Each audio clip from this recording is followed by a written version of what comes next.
Yeah, so today I want to talk about the wonders of going into the astral. And some of that happened in the astral with my patron.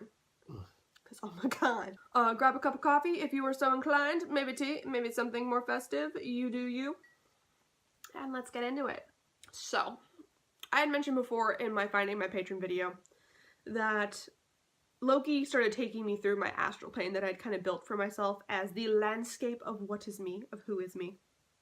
Basically, in this landscape, there are mountains and lakes and valleys, and it is basically a world upon itself.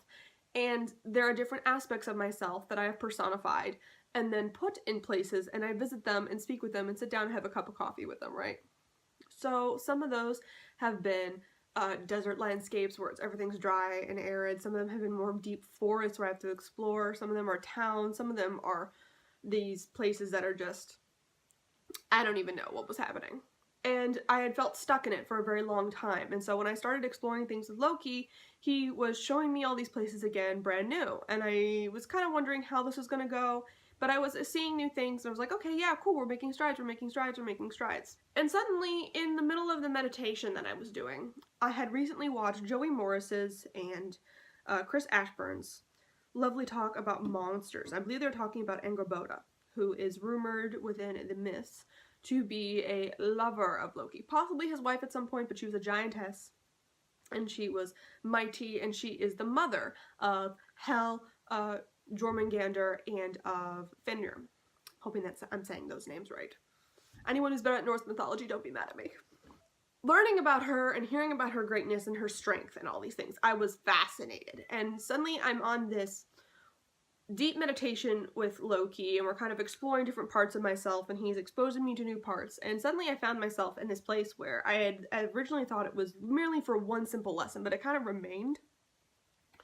And it was this city that was, I'd entitled it kind of like the fake El Dorado in my head. Like, it is this place that is entirely made of gold. It all kind of looks like old world places that you would find in the middle of a desert, like very Middle Eastern-esque, but it's all made of gold solidly. Everything's gold, everything's solid gold, so it's uncomfortable, it's cold, it's shiny, but that's about it. Like, you never want to actually live there. And so we're walking around exploring this, and Loki's just prompting me with all these different questions. And suddenly, I turned around and I decided to ask a question of, who is Angrboda to you? And Loki paused and like looked at me odd, and he goes, why do you want to know? I said, well, she's fascinating, and I'm kind of interested in looking at you and your definition of masculinity and its divinity. And I'm interested in her, since that is someone you have lain with, and you seem like a power couple, you have powerful, wonderful children, and that partnership is very interesting to me. And I would love to see what it is about you two coming together that is so palpable and great, and maybe I can apply it to my own relationships in the future as I seek out my own partner to create with. And out of nowhere, I suddenly look up, and there is Angrboda. She is there, she is massive, and Loki is just looking at her grinning. And she's so tall within this vision that she is a giantess and like a goddess and the pure, like huge in stature. And I am like the smallest of little flea underneath her. And I can tell she's looking down at me, even though she is so tall I can't even see her face within this meditation. And I'm just sitting there like in utter awe of this powerhouse of feminine divine energy. Like, here it is, and it has come in, and I have in a way invited it in, but I don't think I'm ready for what's about to happen. And I wasn't, because she lifted up her foot and smashed, and within that instance Loki set a small spark where she was smashing, and my entire astral plane went up in flames. And I felt everything just crumbling around me. I could hear like screams in it of the town, of different parts of myself, like they were all burning away. Like, everyone was just desecrated.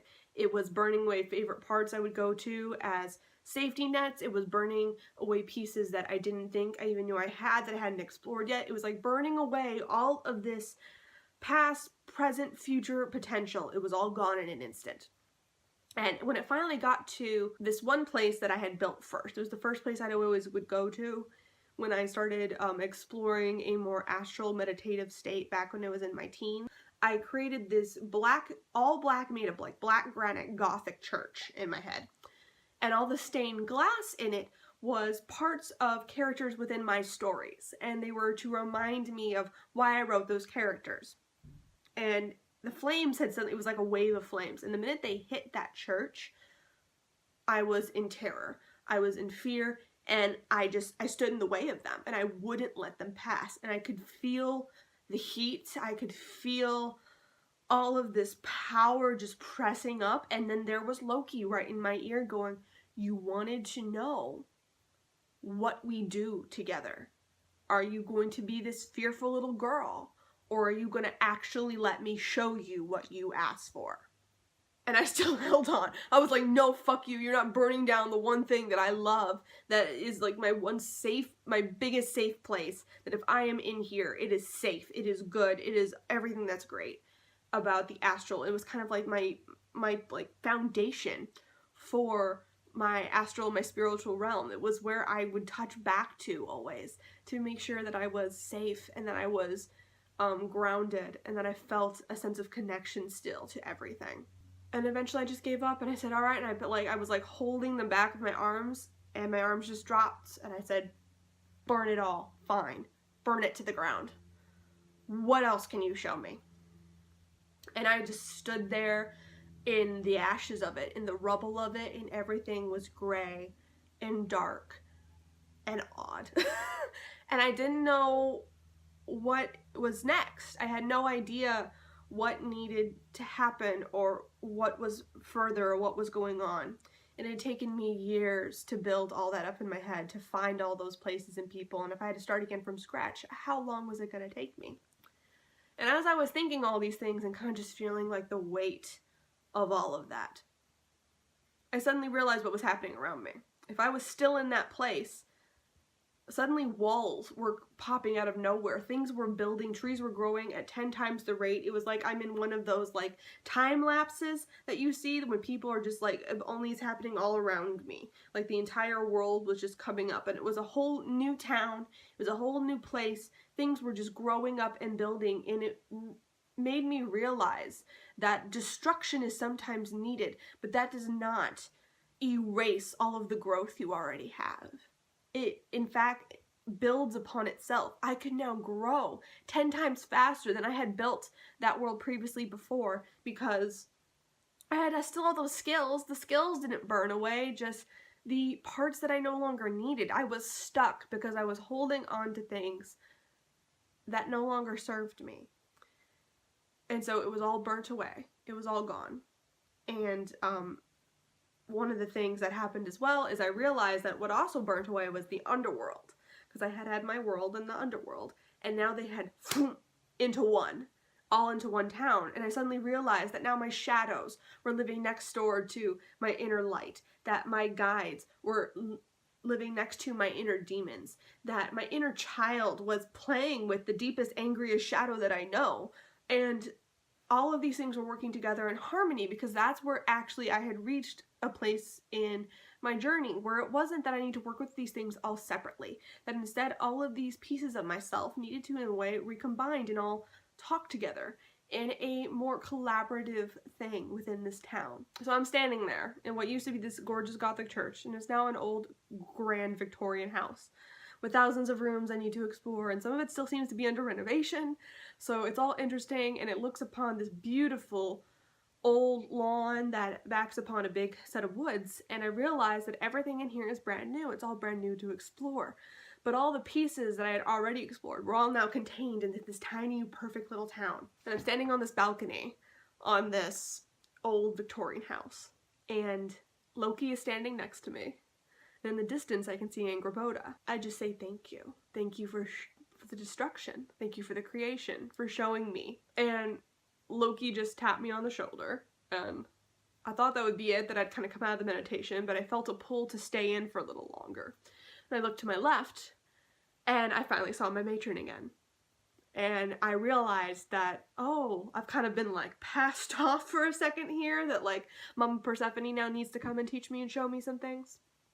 But it felt like a perfect amalgamation of the shadow and of all the different aspects of myself that I had kind of thought all needed to be separate in their own kind of compartmentalized pieces. And no, it wasn't that at all. Instead, it was bringing it all together. And that's what I really needed to do to move forward. So by asking Loki a question, I destroyed everything I used to know to then move forward and find even more grander things than I needed. So that's my little tale of how Loki burned my astral to the ground. What's the weirdest thing that ever happened to you for your deities when you experienced them in the astral? What's some weird ass shit that you're just like, oh, I asked it, but I don't think I should have. Oh no, indeed. Anyway, this was Coffee and Cauldrons, and I will see you guys next time. I make new videos every Monday, Wednesday, and Friday. Like and subscribe if you're all about it. Bye.